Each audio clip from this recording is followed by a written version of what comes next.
Nicole Lampert, welcome to Drive. How are you? All right, thank you, Jeremy. I don't want you to think that it's just age. I'm 60 in a minute. It's embarrassing. You're supposed to say you don't look like you're going to be 60. I mean, you look like 59 at least. Brilliant. Fantastic. He said you were cheeky. In all that's going on in the world, Nicole, I mean, with everything that's going on, with our Prime Minister attempting to convince us that he's going to, arm our country so that we can, be prepared, whilst our country is frankly being invaded by migrants on a daily basis. Today, Greta Thunberg, the climate activist, has set sail for Gaza in a bid, she says, to break the Israeli blockade. Miss Thunberg, a vocal opponent of Israel's war in Gaza, boarded the ship called the Madeleine with 11 other activists. Can you tell us more? It's an astonishing story, because Greta Thunberg should be in bleeding school, shouldn't she?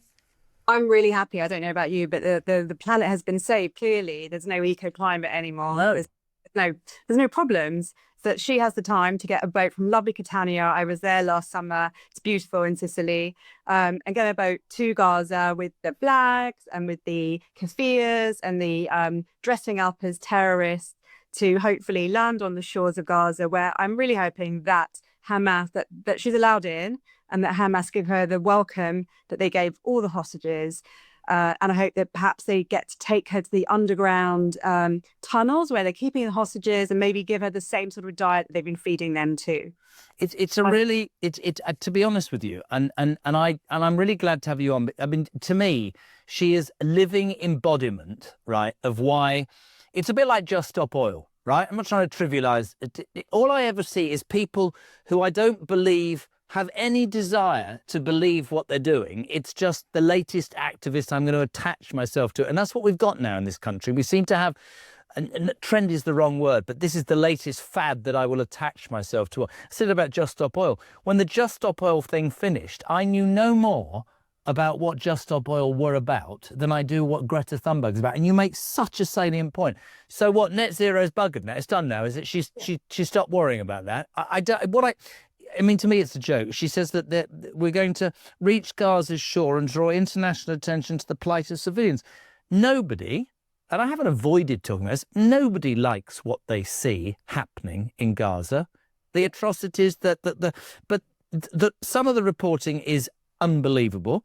I had conversations the other day with people. There are two sides to every argument. And when these activists don the flags, do they actually, in your heart and mind, know what they're talking about, truthfully?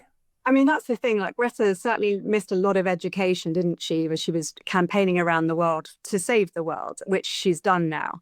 Perhaps she missed the lessons on the Middle East conflict, and perhaps it's a little bit more complicated than she might believe. This is someone, but who's been, basically shouting out Hamas slogans. She says she wants to end Zionism.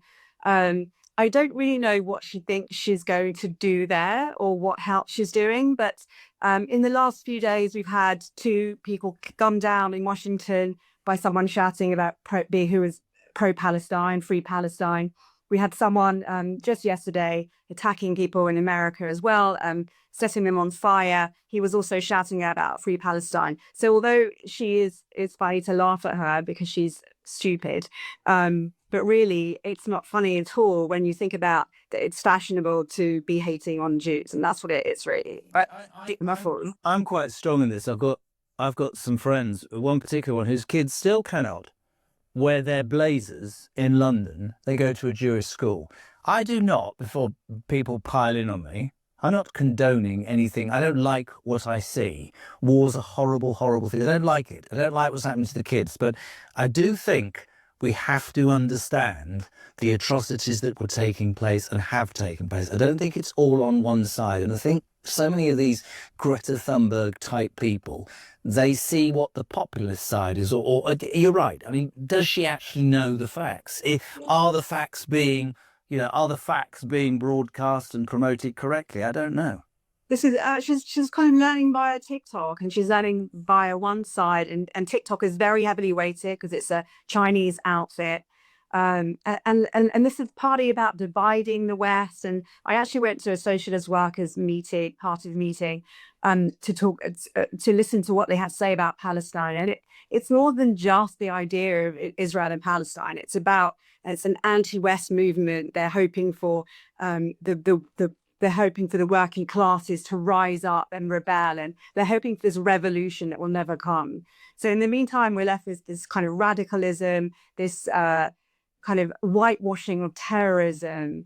And one of the things that isn't really ever mentioned, apart from Palestinians that I follow on Twitter, which is that Hamas, they're the ones that are enslaving their own people. They're the ones that aren't feeding their own people. There should be plenty of food there. There was plenty of food sent in, and there is more food being sent in, but it's been looted by Hamas. It's sold in the markets. Hamas creams off the profits and uses that to pay their own army. But if you read or you watch certain news cycles, and I've been away for 2 weeks, you will be told that Netanyahu and the Israeli government are denying aid. They're killing thousands of children. They don't care. They're not interested at all. They're not interested at all. That's too one-sided. I'm sure there are mistakes the Israeli army have made. They've admitted as many. Yeah. But like you, I can't help but still think that Hamas is a terror. I sat on a breakfast show a year ago with some Palestinian feminists who refused to accept that Hamas is a terrorist organization. It's funded by the mad mullahs of Iran, for Christ's sake. Now, whether the Palestinian people have fallen for that or should rise up against that, nobody wants to see what's happening. But how do you rid society, I suppose, of a terrorist organization, even the ideology? Of course, people don't. I mean, what's happening is awful, but I do think in all of this, people are losing sight of what Hamas did and what Hamas is and is doing to its own people. Exactly. And I think one of the things is you didn't get rid of Nazism just by beating the Germans, but you got them out of power. You got the Nazis out of power. And that's the important thing. So there is a ceasefire deal on the table. There is. It's been now since Friday, I think. It's been agreed upon by the Israelis, by the Americans, the Qataris, the Egyptians. But Hamas has said no.